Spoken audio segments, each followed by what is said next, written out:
Alright, so this is the Z after 281 miles after doing all the work. Oil sending unit is pretty impressive.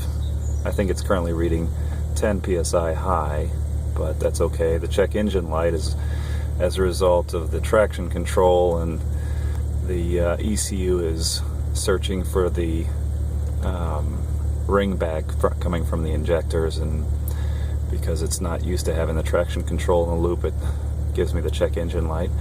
But the engine sounds pretty darn good, so this is what it sounds like from the inside. Let's listen up front. I'm gonna pop the hood here.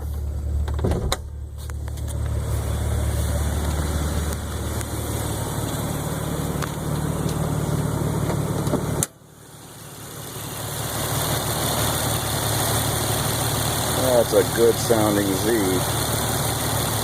Hardly any lift or tick. You hear the exhaust even from the front more than you do the actual engine.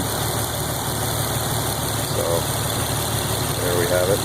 Let's go see what the exhaust sounds like in the back.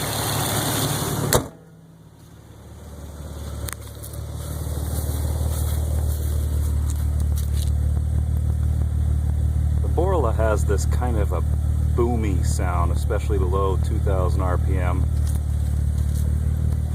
and that's what you're hearing here. Overall, a pretty good sound for a performance exhaust. Alright.